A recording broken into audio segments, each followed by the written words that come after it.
Mesdames et messieurs, chers internautes, Bénin d'abord tout se poursuit. Il a fallu 9 heures de temps pour rallier la commune de Péonko de Banikwara. C'est pour vous dire que ce n'est pas un parcours très facile, c'est vraiment compliqué. C'est un calvaire que nous vivons sur cet axe routier. C'est un calvaire que les populations vivent. Mais nous sommes là pour faire le bilan du secteur de la décentralisation un an après sa mise en œuvre.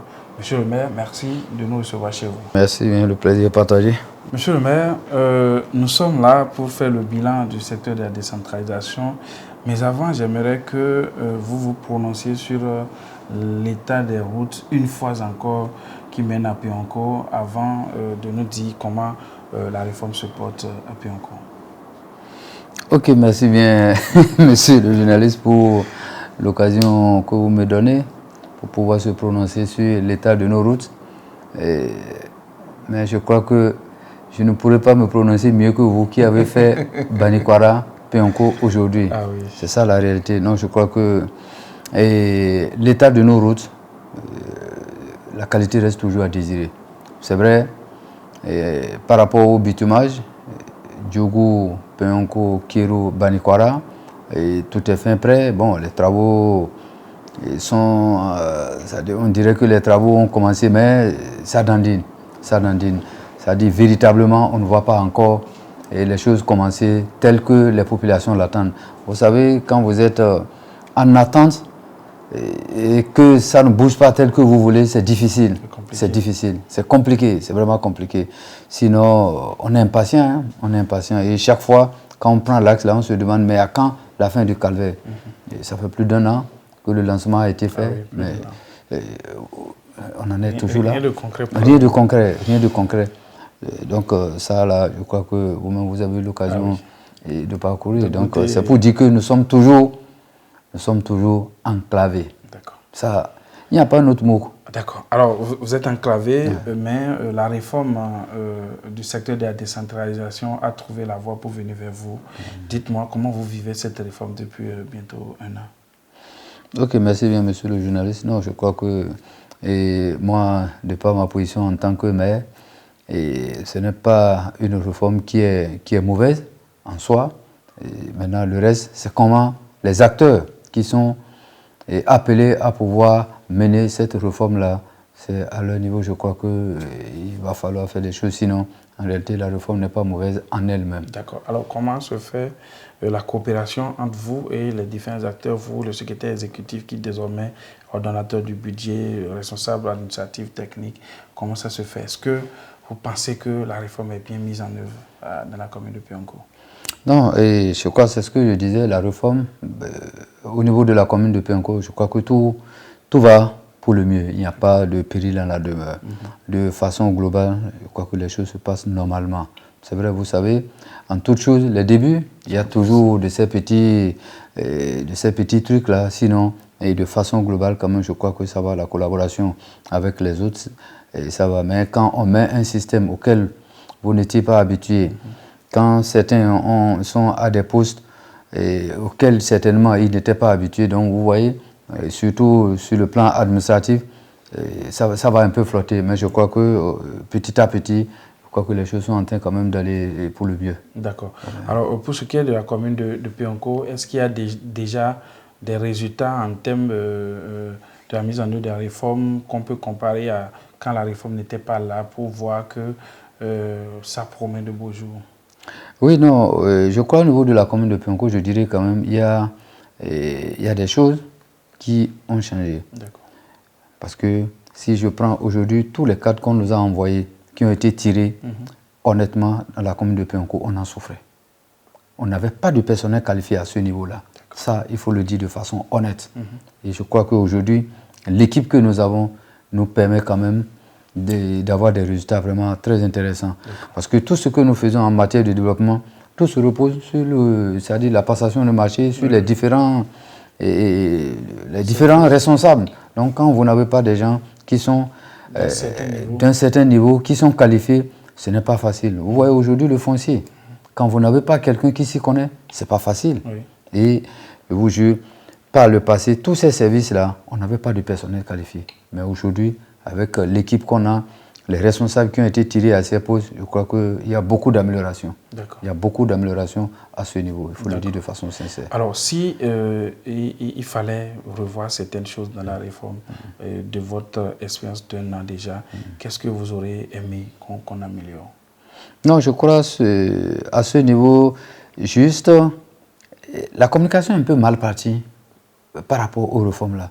Vous allez constater au début, tout est parti, surtout comme le maire n'est plus rien dans la commune. Et effectivement, quand vous allez dans certaines communes, au début là, ça a été comme ça. Oui. C'est-à-dire même les courriers, le traitement des courriers, ça pose problème à l'intérieur de l'administration, où le maire là, il y a des courriers, bon, on dit non, ce n'est pas vos prérogatives. Donc, ça met un peu à mal.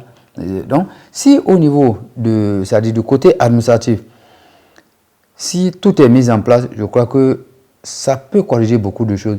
Mais le problème qui reste encore à l'étape actuelle, c'est que nous n'avons même pas encore un organigramme bien déterminé, bien défini, qui permet de savoir, c'est-à-dire d'avoir, comment on appelle, le statut de la commune, comment ça va fonctionner, le maire à tel niveau, et le SE, c'est-à-dire quels sont les services auxquels, c'est vrai, dans la loi, tout est défini, tout est défini.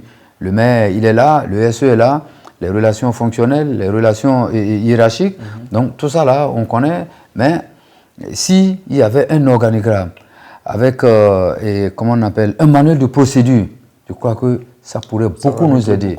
Ça pourrait beaucoup nous aider. Donc moi je crois, après un an de réforme, là où moi je voudrais plus attirer l'attention de la tutelle du ministère, c'est de faire en sorte que l'organigramme, les manuels de procédure soient mis, comme on appelle, à la disposition de ces communes-là pour que nous puissions véritablement nous retrouver de façon plus claire. Parce que vous allez constater, jusqu'à présent, la loi a été votée, il y a certains décrets qui n'existent même pas. Ça fait que l'application, ça pose un problème.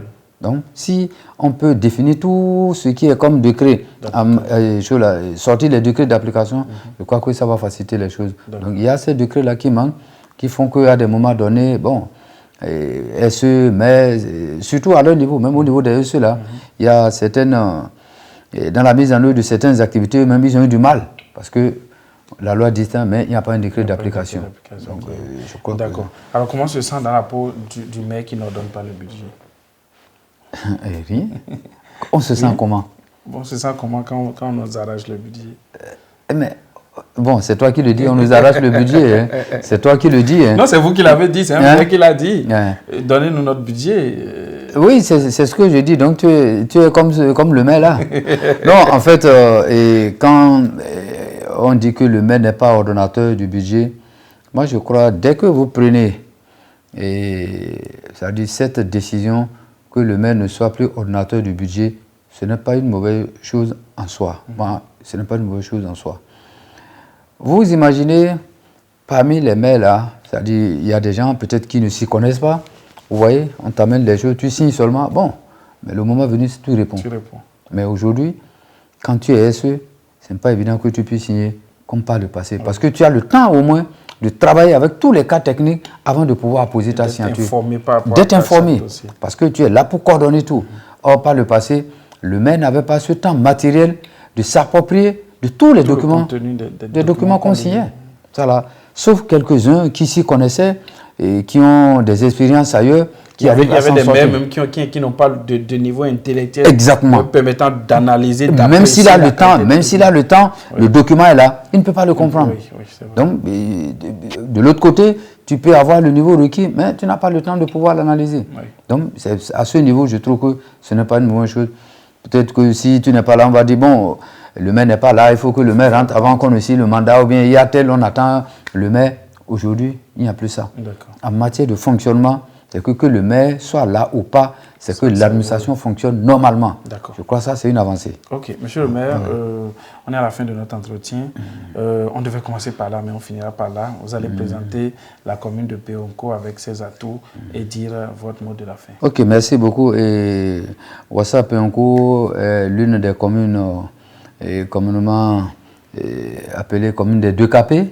Donc, je crois que la commune de Péonko est une commune du département de l'Atakura et avec une superficie de 1900 km² et 78 217 habitants. de façon, c'est-à-dire sur le plan administratif, nous avons 3 arrondissements, 35 villages. Donc ça, c'est ce que nous avons jusqu'au dernier, c'est-à-dire la dernière loi qui est votée. Donc nous avons cette organisation sur le plan administratif. Et je crois qu'au niveau des trucs là, les choses fonctionnent normalement. Maintenant, la commune de Peonko, quand vous la voyez de par sa position, c'est une commune quand même qui est une ville carrefour.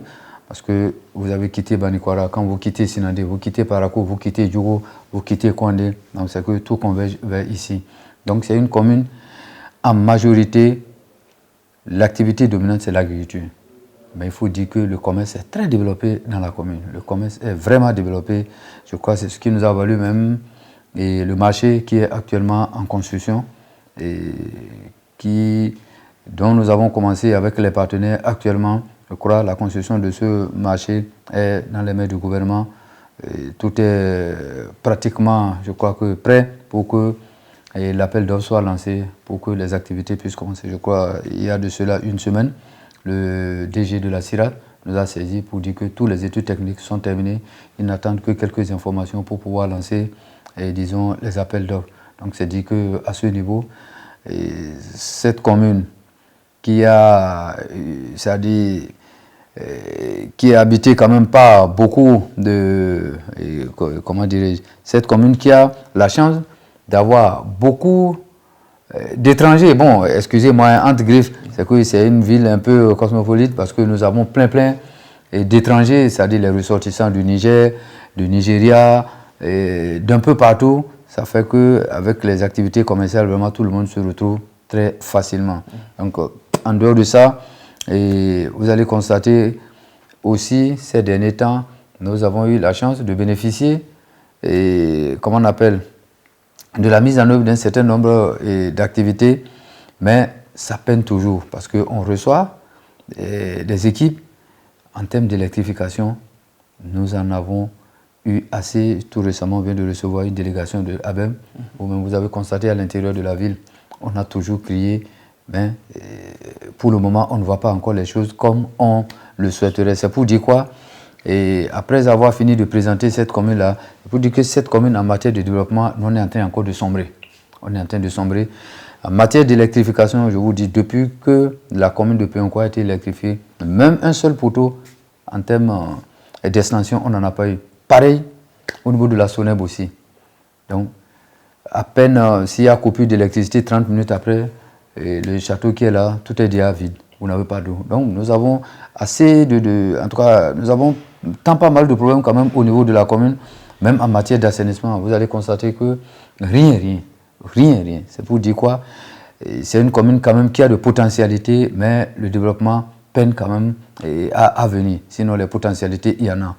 Et tel que je t'ai dit, essentiellement agricole, les activités commerciales, l'élevage, ça là, l'élevage est très développé, raison pour laquelle même ces derniers temps, vous allez remarquer, il y a plein de conflits. Les conflits entre agriculteurs et éleveurs, là, c'est des problèmes que nous gérons au quotidien. Et nous avons même pris l'initiative de pouvoir identifier des zones où nous allons désormais recaser les éleveurs. C'est-à-dire, au lieu qu'ils soient éparpillés dans la commune, il vaut mieux les sédentariser quelque part. Donc, il y a déjà des initiatives dans ce sens. Nous avons pu avoir 2 domaines pour le moment où on a pris les mesures.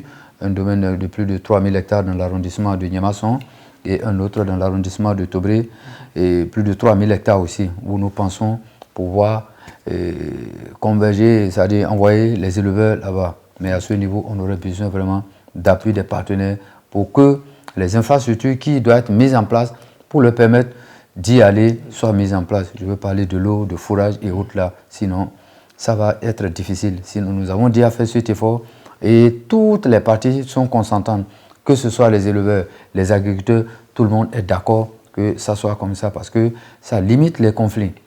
Donc les couloirs de passage aujourd'hui, tous les jours, on en parle donc.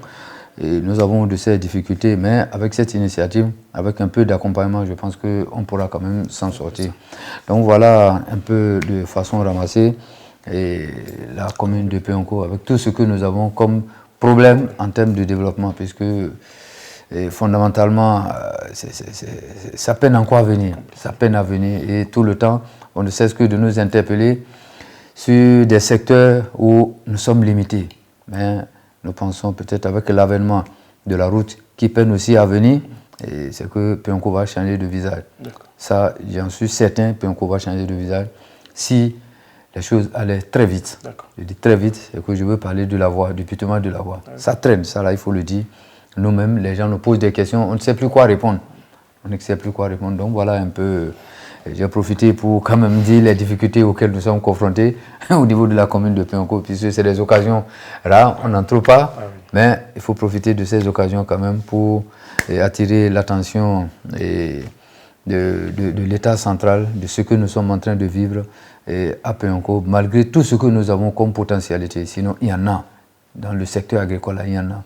Dans le secteur de l'élevage, il y en a. Mais comment les valoriser? Problème. La commune de Peunco a beaucoup de potentialités qui méritent d'être boostées, qui méritent d'être accompagnées à travers la réalisation d'infrastructures routières, à travers l'assainissement de la ville, à travers l'accompagnement avec l'électrification, l'eau, beaucoup de problèmes qui minent le décollage de cette commune. L'appel est lancé, on est sûr que les voies autorisées ont entendu, les oreilles autorisées ont entendu et des actions urgentes seront menées pour corriger le tir. Mesdames et messieurs, Benin Dabaroutou, stoppez fin pour cette très longue journée. À la prochaine étape.